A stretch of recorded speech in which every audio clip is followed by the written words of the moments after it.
Salut à toi, c'est Mort Omega et on se retrouve pour le 11e volet des infos de Mort Omega. Normalement, je devais le faire on est le combien? On est le premier, je devais le faire le 1, 2, 1, 2, 3. Je vais le faire le 27. 4, 5, 6, 7. Ça fait une semaine que j'ai fait la dernière info de Mort Omega. Pourquoi? Il n'y avait aucune actu sur le site que j'utilise. Ils étaient très lents niveau actu, il n'y avait rien de croustillant.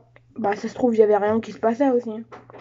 Que voulez-vous que je vous dise? Donc on a 5 petits actus, c'est pas beaucoup en autant de temps, mais bon. Alors ça va aller entre le box-office, lointain, très lointain box-office, entre une image d'un film, le retour de Gabriel de Malignant, le réalisateur de Scary Story Total in the Dark, et Nicolas Cage qui va jouer dans un film Universal. Je propose de commencer avec le box-office. Le box-off. Ghostbusters Afterlife capture presque la première place au cours de la deuxième semaine. Resident Evil Bienvenue à Raccoon City faible dans ses débuts. Je trouve cela incroyablement dégoûtant que lorsqu'un professionnel de l'industrie espère qu'un film échouera. J'ai vu beaucoup de choses avant de la sortie de Ghostbusters Afterlife, c'est la personne qui l'écrit qui nous le dit. Beaucoup déclarant que le quatrième film de la franchise était un buste après ses premières projections au box-office. Dommage pour eux car non seulement il a dépassé les attentes, mais a presque dépassé celui de son prédécesseur. Cependant, la grande différence entre les deux films réside dans les budgets déclarés. Le reboot réalisé par Paul Feig dépassant 140 millions de dollars et Afterlife prétendu dans la gamme des 60 à 80 millions. Après avoir fait exploser la concurrence lors de son week-end d'ouverture, Afterlife a presque remporté la première place, perdant juste face à Encanto. Afterlife, il a remporté 24,5 millions de dollars, les 5 jours totalisant 35,25. Cool. Au moment d'écrire ces lignes, il a également ajouté 28 millions de dollars à l'international. Et ces lignes, elles étaient écrites le 29 novembre et je tourne le 1er décembre. Sur la base des premiers chiffres de 2 semaines, Ghostbusters Afterlife franchira sans doute 150 millions de dollars et pourra peut-être même atteindre 200 millions de dollars, voire plus. Le Ghostbuster de 2016 a réussi à rassembler 216 millions de dollars, mais avec l'énorme budget de 144 millions de dollars, il a perdu de l'argent lors de sa sortie en salle. En raison du budget, Afterlife est un succès et devrait ouvrir la porte à plus de busting. Malheureusement, la sortie de l'autre genre, alors déjà pour Ghostbusters Afterlife, je le vois demain, je l'ai pas vu. J'en attends pas grand chose, mais je me dis que ça peut être bien, ça peut être un petit truc cool. Passons à la suite. Et je suis content pour lui s'il ait fait ça au box-office. Malheureusement, la sortie de l'autre genre de Sony Pictures n'a pas fait peur au grand nombre. Resident Evil Bienvenue à Raccoon City, voilà, le fameux. Un reboot de la série Resident Evil n'a généré que 5,27 millions de dollars le week-end et 8,8 millions de dollars pendant les 5 jours de vacances. Personnellement, j'aurais vu Bienvenue à Raccoon en premier et Afterlife en deuxième. Parmi les bonnes nouvelles, il a ajouté 5,1 millions à l'international pour une ouverture mondiale de 13,9 millions de dollars. Vous avez vu ma belle voix? Le budget est plus restreint, rapporté à 40 millions de dollars et nécessitant une très forte course à l'international pour récupérer, mais cela semble peu probable au moment d'écrire ces lignes. Il est regrettable que la version plus fidèle de Sony ait noté R sur la franchise ait échoué, voilà. Ce n'est pas un bon coup d'œil. Voilà. Ah bah, je peux vous dire que je suis pas content pour Resident Evil parce que c'est pas un bon film, hein, ne mentons pas, mais ça pourrait être bien quoi qu'il ait un peu plus. Moi, c'est toujours pour que le film d'horreur ait beaucoup tant qu'ils ne sont pas nuls à yesh. Vous comprenez? Voilà, je ne comprends pas sinon. Donc, fin de l'actu. Moi, voilà. Passons à une image d'un film. Image. Men Spirited tourmente les vlogueurs en vacances.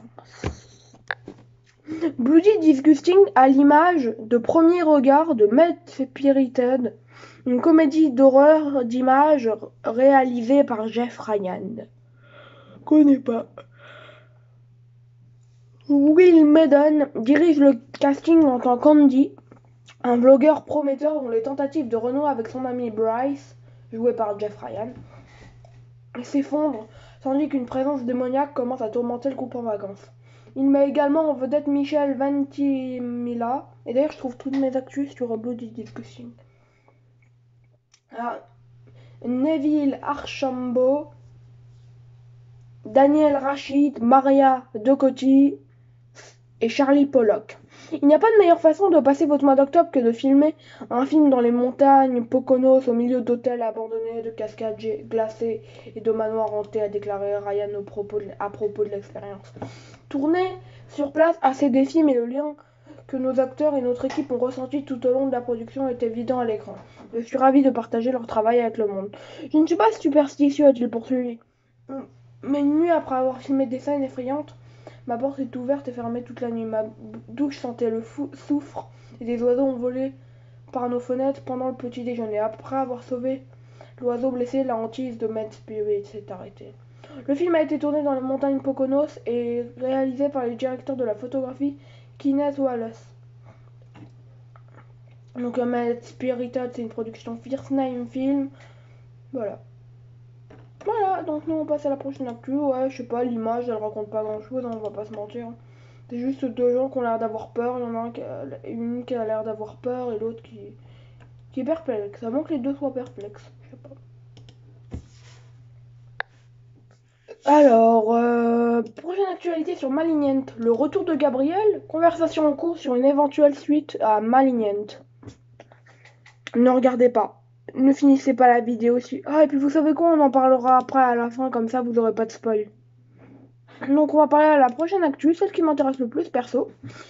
Le réalisateur de Scary Story to Tell in the Dark, André Ovredal, réalise un film d'horreur basé sur les cartes tarot.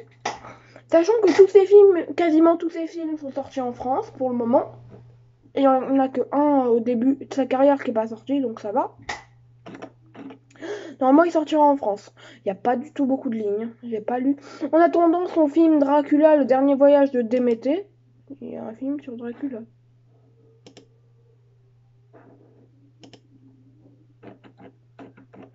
Et ils en ont parlé quand? Ah oui, ils en ont parlé il y a 5 mois. Donc c'est pas ce qui nous intéresse. En attendant son film Dracula, le dernier voyage de Déméter, André Ovredal a déjà mis en place son prochain projet. Deadline rapporte qu'Ovredal dirigera Tarot pour E1 et Fuller Media, décrit comme un thriller de haut niveau basé sur des cartes de tarot. Aucun détail de l'intrigue n'est disponible pour le moment. Jason Pagan et Andrew Dutchman ont écrit le scénario. Ovredal produira également le film. Qu'en est-il de la suite à Scary Story?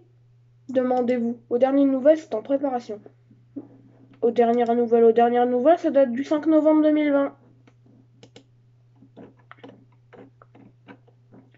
Ouais, mais là, j'ai vu, attendez, je crois que j'ai lu sur son Allociné.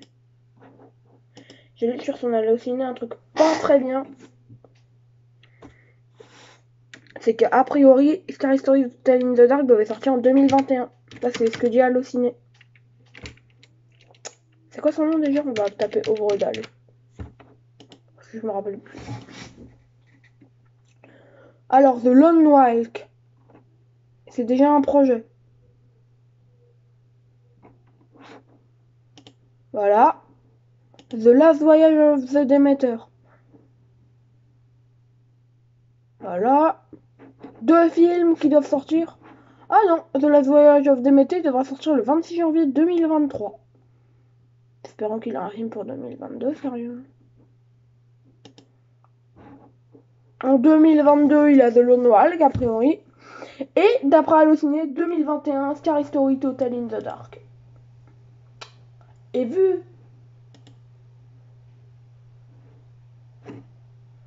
là en plus, je sais pas si c'est le film dont parlait Kerp Demon, non.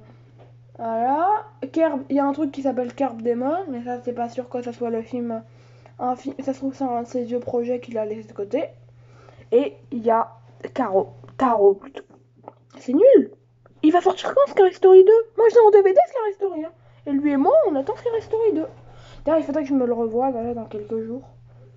Je vais me le noter. Voilà. Bah, allez, fin de l'actu.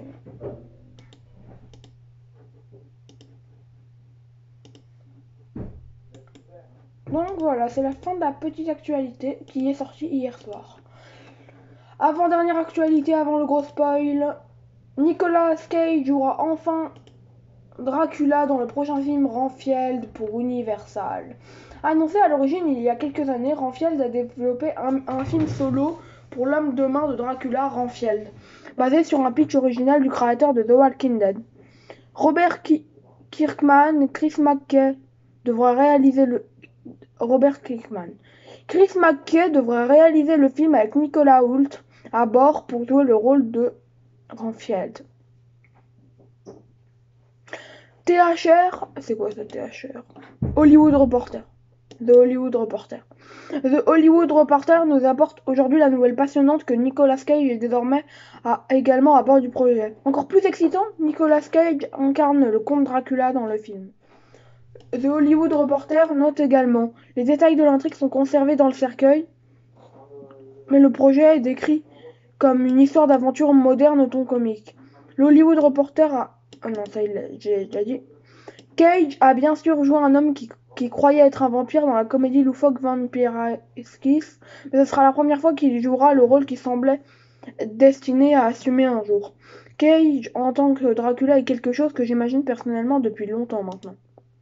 Il y a un tweet, a priori, il y a le lien dans le tweet. Je ne sais pas ce que vous pensez, alors ça a été fait le 11 mars 2021. John Scullioes, c'est-à-dire celui qui écrit ces lignes, les lignes de l'article, on va lire. Je ne sais pas pour vous, mais je pense que Nicolas Cage serait... Ouais, en gros, il dit... Ouais, il aimerait bien que ce soit un Dracula, ouais. Il dit bel et bien ça. Avec le prochain film écrit par Ryan Ridley, dit d'un ton comique, nous pourrions très prochainement avoir le Dracula le plus exagéré à l'écran à ce jour-là. Encore Cage pourrait sûrement aussi clouer un conte plus sérieux. Restez à l'écoute. Voilà. Deadline a expliqué le projet qui est produit par Robert Kirkman. Dans le roman original Dracula, Renfield était un détenu d'asile d'aliénés qui souffrait de délire, mais est en fait un serviteur de Dracula. Les détails de l'intrigue sont actuellement inconnus, bien que on pense qu'elle se déroule de nos jours et qu'il ne s'agit pas d'une pièce d'époque. Le personnage a été joué de façon mémorable par Dwight Frye, ci-dessous dans le Dracula de 1931. Bah moi j'attends toujours un bon petit film, je pense qu'il sortira en France à mon avis, donc ça peut être toujours cool. On passe au spoil de Malignant. Quittez la vidéo si vous voulez pas être spoilé par Malignant. Le retour de Gabriel, ouais ça je l'ai déjà dit, voilà donc le retour de Gabriel. James Wan s'est déchaîné et s'est encore déchaîné avec HBO Max ces dernières de cette année, offrant Malignant, un film qui a été présenté le méchant d'horreur le plus bizarre de James Wan à ce jour. Bien sûr, je ne gâcherai rien pour ceux qui n'ont pas encore vu Malignant, mais la révélation du film sur qui ce qu'est Gabriel était l'un des régals les plus merveilleusement dingues de cette année pour les fans d'horreur. Alors Gabriel reviendra-t-il un jour pour une suite? Les films de Wan ont tendance à engendrer des suites. Dans une nouvelle discussion avec Screen Run cette semaine, la star de Malignant, Annabelle Wallis, note qu'un suivi est sur la table. À tout le moins, des conversations. Oui, conversations entre guillemets, disons. Annabelle Wallis qui joue... Voilà, bref. En parlant de Bloody et Disgusting en septembre dernier, Wan a lui-même noté qu'il n'était pas... Alors voilà. Annabelle Wallis, qui joue le personnage central du film Madison Mitchell, a déclaré au site: il y a plein d'idées qui tourbillonnent. Nous avons été très flattés par l'accueil et je pense surpris par l'accueil. Alors oui, il y a eu beaucoup de conversations qui se déroulent. En parlant avec Bloody et Disgusting en septembre dernier, Wan lui-même a noté qu'il n'était pas sûr d'avoir à nouveau la liberté de faire un film fou comme Malignant. Wan a déclaré à Megan Navarro de Bloody Disgusting: je suis sortie pour faire quelque chose d'original qui n'était pas basé sur une IP, mais qui m'inspire tout de même de tout ce que j'aime, de toutes ces influences que j'ai dans ma vie, et je reviens au cinéma avec qui j'ai rompu au début de ma carrière. Je voulais revenir en arrière et faire un film pour les fans d'horreur, les fans d'horreur hardcore qui m'ont soutenu et m'ont dit: hey, je vous ai pas oublié les gars, parce que je suis l'un d'entre vous les gars. Et je veux revenir en arrière et refaire quelque chose comme ça. Et écoutez, je ne sais pas si j'aurai la chance de refaire quelque chose de si fou et scandaleux que celui-ci. Alors je vais saisir cette opportunité, a ajouté One à l'époque. Peut-être que One passera le relais à un autre cinéaste pour faire une suite de Malignant. Rien ne se passe officiellement pour le moment, mais nous vous tiendrons au courant si nous entendons quelque chose de plus. Aux États-Unis, Malignant est disponible en Blu-ray pour l'info. Ah voilà. Moi, une suite à Malignant, faut que ça soit bien quoi. Franchement, je vois pas de suite, personnellement, je vois pas de suite. Mais j'ai jamais été quelqu'un contre les suites à la base, mais voilà quoi, c'est comme You saison 4, hein. Je suis pas contre, mais You saison 4, s'il vous plaît, quoi, tuez-moi, je vous en supplie. Voilà.